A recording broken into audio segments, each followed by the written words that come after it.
What's up, y'all? Back at it once again. A Koski Fun Day. Spinning this stuff for you and for yours. You know how we do. And gotta give a shout to my ancestors. For giving me the knowledge, wisdom, and understanding. And I gotta give a shout to y'all. You know what I'm saying? Who keep me motivated? Who keep me going?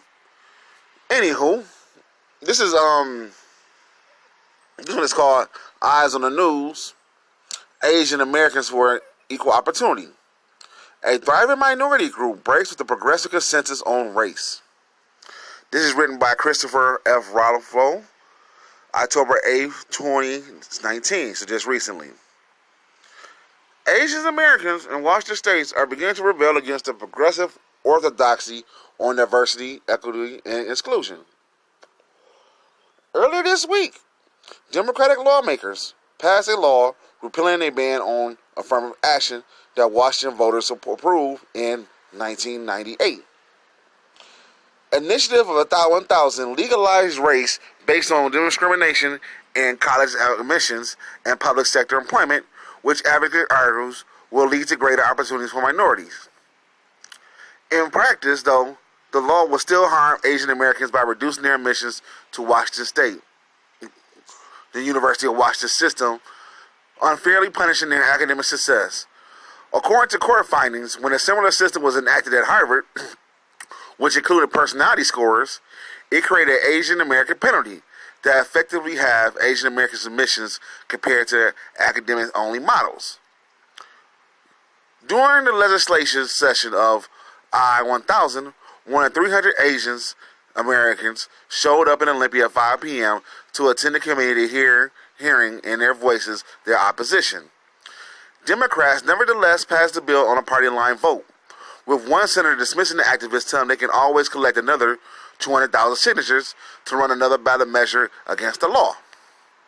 Karen Q, who leads Washington Asians for Equality, viewed this as an insult and motivates to show progressive legislators they cannot take for granted the Asian Americans for granted. Within months, Q and a team of volunteers, mostly of limited political experience, filed paperwork and launched organizations and collected over 200,000 signatures to qualify for the ballot, shocking the state political elite. Back in 1998, Asian Americans were elected to get involved in the political process. John Carlson, the conservative activist who ran the original ballot measure to ban affirmative action, told me. Now they're driving the initiative, having raised over $1 million, predominantly from the Chinese American business owners and tech employees in the Seattle suburbs. Now I'm gonna take a sidebar. You know what I'm saying? They did this. They got their stuff. They came in with money. They ain't just come in with the vote.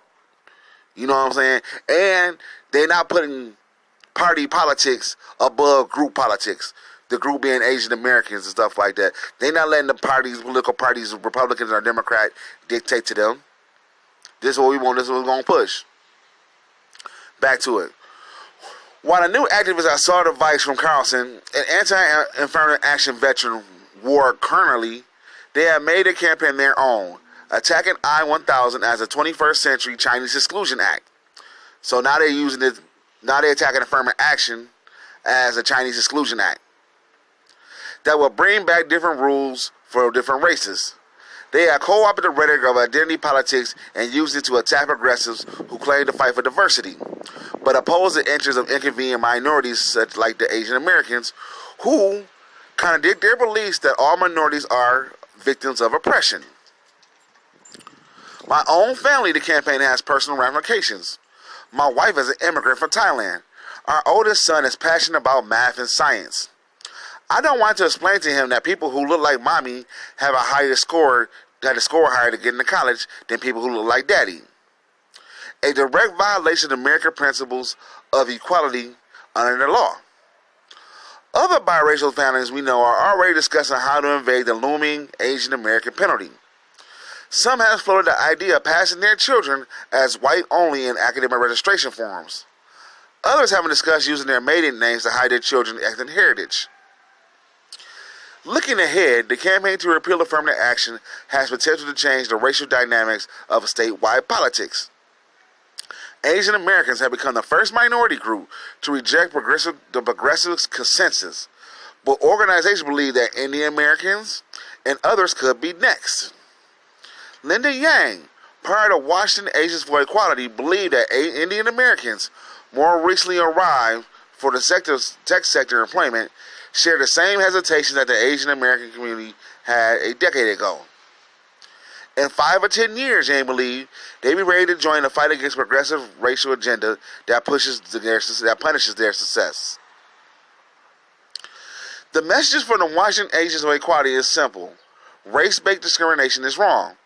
Progressive activists claim that they oppose racism, but I-1000 Affirmative Action Program will add another layer of bureaucracy for the sole purpose of discriminating based on race. The definition of institutional racism: if Asian Americans win the ballot measure this fall, they have conducted the first successful minority-run referendum in state history, and proven that the progressive mantra of diversity and inclusion isn't enough to win support of all minority voters. So there you have it.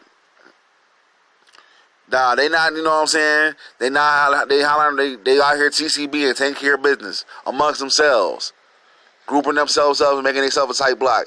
And I also believe what they said about the Indian Americans, the Indians with the dots that come over from India.